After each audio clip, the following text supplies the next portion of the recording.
The Kansanshi Cycling Weekend is proudly brought to you by First Quantum Minerals, together with Bell Equipment.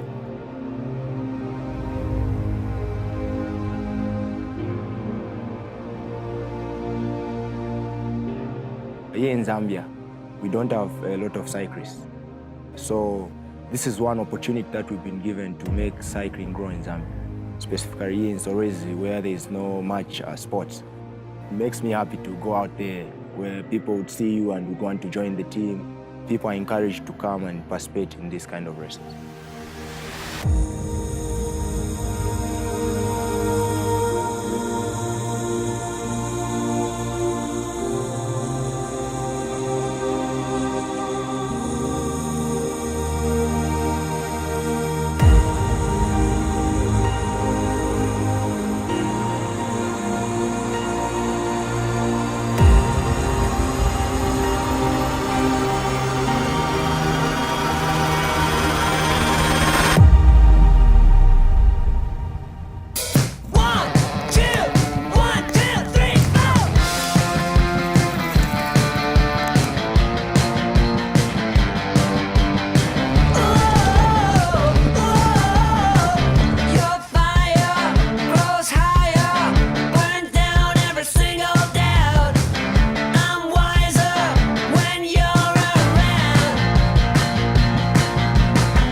The weekend is all about cycling in Zambia. We've got the mountain bike race, that's today.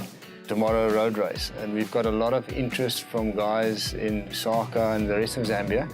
Most of the guys don't do mountain biking. And a lot of them do road biking, so that's why we combine the two. And tomorrow's race is part of the whole Cycling Association of Zambia's series for the year. So it counts for points on the general classification. Cyclists from around Zambia and a few from South Africa gathered at the Trident College School in Solwezi for the first event of the weekend. A challenging and technical route lay ahead for the riders as they tackle either the 30 or 50-kilometer course through the beautiful Kansanshi Mine Game Reserve. It's a unique challenge, I think, that First Quantum has and that I have, which is that it is to try and create something where nothing existed before. Something I've realized since I came and started working here is that you need a culture around a sport. You don't get sporting champions just sort of popping up out of nowhere, in countries where that sport doesn't exist. So one of the first things that we have to do, and something that makes a lot of the kids growing up here riding bikes really important, is that we have to build that culture of cycling, to create that sort of feeling among people growing up in Zambia that cycling is something to do. You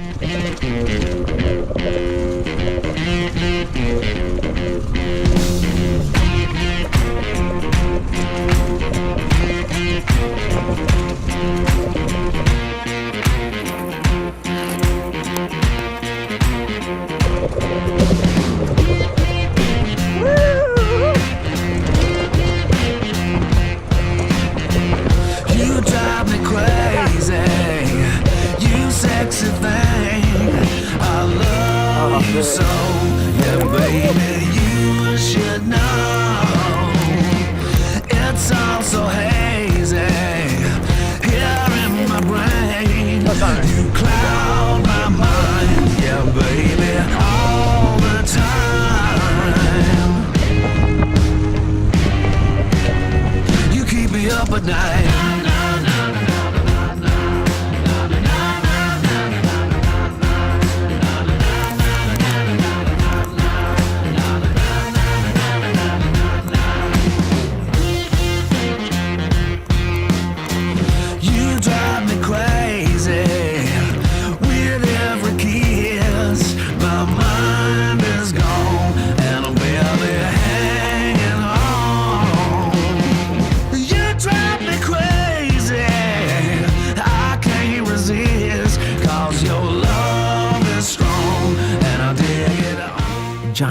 hills, narrow forest single track, steep technical rock climbs, waterfalls and river crossings are just par for the course out here in the northwestern province of Zambia, where single track dominates. You're gonna drive me crazy.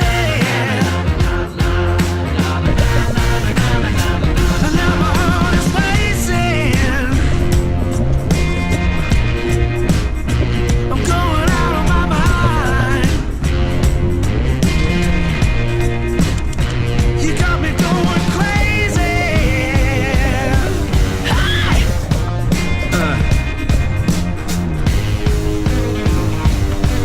Well, I'm gonna take you home. Girl, you never let me down.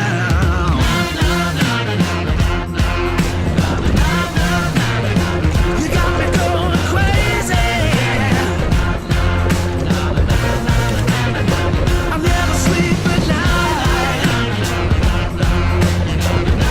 night. Mountain biking is a fairly new sport to most Zambians. However, it is quickly becoming very popular with the youth. And this is in part thanks to the huge efforts of Kansanshi Mine, who started a cycling development program. Kansanshi Mining, owned by First Quantum Minerals, has made major progress in growing the sport at grassroots level in the country.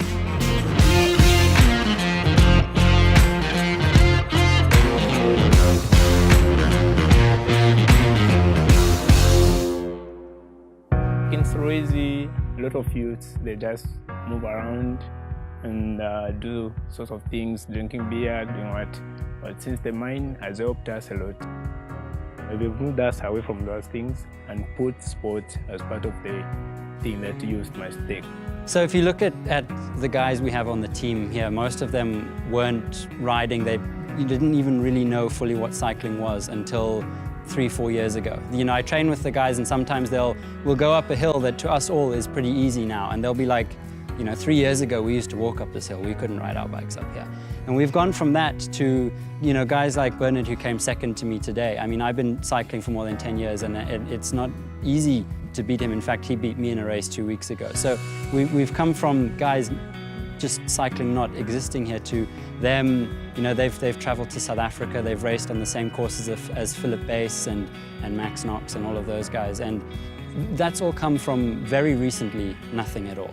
So, you know, the development it's happening very quickly. We're really getting somewhere with the guys. And, you know, I can only imagine 4 years from now where we'll be. My goal is to make sure that I see some of our cyclists, especially from the Kansanshi Cycling team, to be in the 2020 Olympics, hopefully. We saw that sport is non-existent in this town. So we are driving school sports, we are driving cycling, and we want to take it further. We want to uplift people through sport. For us, the feedback we get from the community is what we, you know, that's enough for us. It takes people's time, that's what it takes. Mostly it's people's time and effort to plow back in the community, to be involved with them, to go out into the community and interact and coach and train and get people excited about sport again. The future of Zambian sport is in corporate hands. You know, we're a developing country and our government has to focus on development. So it's companies like First Quantum who step up and put, you know, time, money. You know, a lot of the people here organizing this race, okay, I have the privilege of being a cyclist full-time, but a lot of the people who put a lot of time and effort into creating this race are people who are trying to run a very big company at the same time. Without that, none of this would happen. You wouldn't be here, I wouldn't be here. You know, it just, yeah. In the men's 50-kilometer race, it was coach Ryan Ellis that showed his talent, taking a resounding victory ahead of his Kansanshi cycling teammates and development riders Bernard Saulumbu and Bedias Dunkanya. In the 30-kilometer, the juniors reigned supreme as Ian Berger and Kirsten McDonald hit the top step off the podium. So after the dust had settled and the racing was done, it was time to kick back to the chilled vibes of Lusaka-based band The Game of Tones.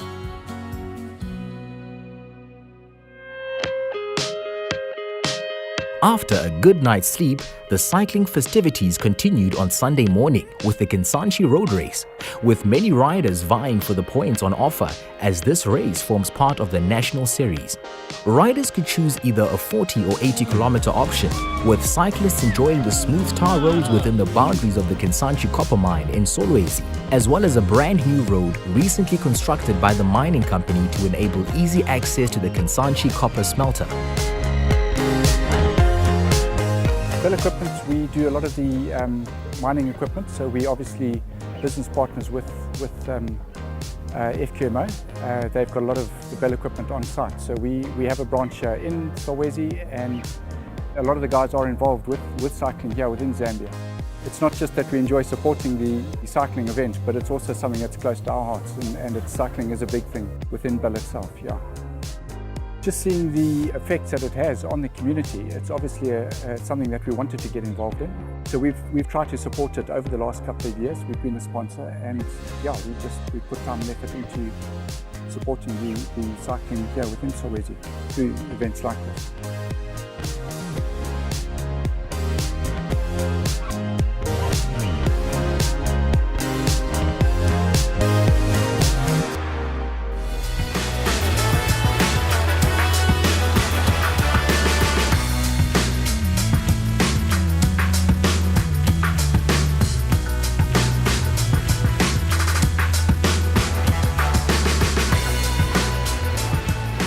At the sharp end of the 80-kilometer race, the peloton had started to splinter as the group of 15 had been whittled down to just 6, forming the chasing pack, while Omar Mwene and Sydney Juma had put the hammer down, creating a sizable gap on the last 20-kilometer stretch towards the finish. Keep in mind here, young Sydney had the 50-kilometer mountain bike race the previous day still in his legs. The chase group seems to have left things too late to catch Omar and Sydney, but this didn't stop the racing for third place, as the tactics come into play on the last climb towards the finish. In the end, it was Omar who pipped Sydney to the post, while South African Jason Meaton timed his sprint to the line, managing to clinch the final spot on the podium in the 80-kilometer race. Well done to all the riders for some excellent racing over the course of the weekend. Some real talent for the future is emerging from this small mining town in Zambia. We look forward to what 2018 has to offer. The Kansanshi Cycling Weekend was proudly brought to you by First Quantum Minerals, together with Bell Equipment.